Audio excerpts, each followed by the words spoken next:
Tanya Jawab bersama Radio Hidayah. Bismillah, Ustadz, apakah benar musibah dan penyakit yang menimpa diri kita datang karena membiarkan kemaksiatan terjadi di sekitar kita? Barakallahu fikum.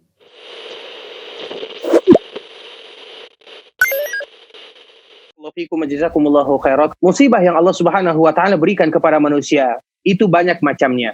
Ada di antara mereka yang mendapatkan musibah karena Allah Subhanahu wa taala ingin mengangkat derajatnya, padahal mereka secara zahir tidak melakukan kesalahan. Dan musibah itu bukan hanya sekedar penyakit saja, banyak macam musibah.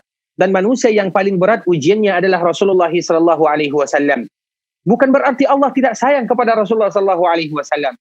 Bahkan itu adalah tanda Allah sayang kepada seorang hamba. Innallaha idza ahabba qauman ibtalahum.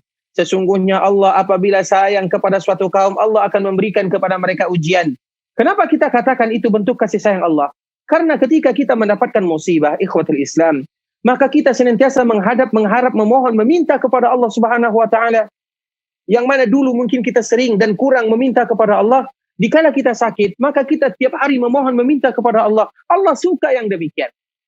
Begitu juga kadang Allah Subhanahu wa taala ingin mengangkat derajat seorang hamba. Dan Allah Subhanahu wa taala ingin menghapuskan dosanya. Nah, ada juga mereka yang diberikan musibah oleh Allah Subhanahu wa taala bentuk teguran. Misalnya mereka yang suka bermaksiat, misalnya nas'alullah as-salamata wal afiyah. Atau mereka yang membiarkan maksiat itu terjadi. Bisa jadi itu teguran dari Allah Subhanahu wa taala. Apabila kita sadar yang demikian, misalnya dengan pertanyaan seperti ini, dan kita tidak mengatakan musibah tersebut karena ini, tidak bisa kita mengatakan yang demikian. Namun kita yang berpendapat pribadi saja, boleh bagi kita mengatakan, mungkin ini karena kesalahan saya, mungkin karena ini silap saya dan yang lain sebagainya, sehingga kita kembali rujuk kepada Allah Subhanahu wa taala, kembali memohon kepada Allah Subhanahu wa taala, karena itu inti daripada musibah yang Allah turunkan kepada seorang hamba. Karena dengan musibah tersebut dosa kita akan berguguran. Kalau seandainya terinjak duri saja berguguran dosa kita, bagaimana dengan musibah-musibah yang lainnya? Intinya dari setiap musibah kita tidak bisa memastikan apakah itu dari perbuatan ini atau perbuatan itu, namun boleh bagi kita untuk mengambil istimbat untuk diri kita pribadi, bukan untuk orang lain.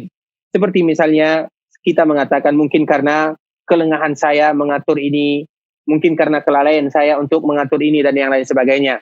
Boleh kita mengatakan yang demikian, namun ketahuilah Allah ketika memberikan kepada seorang hamba musibah, berarti Allah sayang kepadanya. Karena Allah ingin mengangkat derajatnya, dan Allah ingin menghapuskan seluruh dosa-dosanya. Semoga Allah menjaga kita semua. Allah memberikan kesembuhan kepada mereka-mereka yang sakit. Dan Allah kumpulkan kita di dalam surganya. Barakallahu fikum wa jazakumullahu khairan.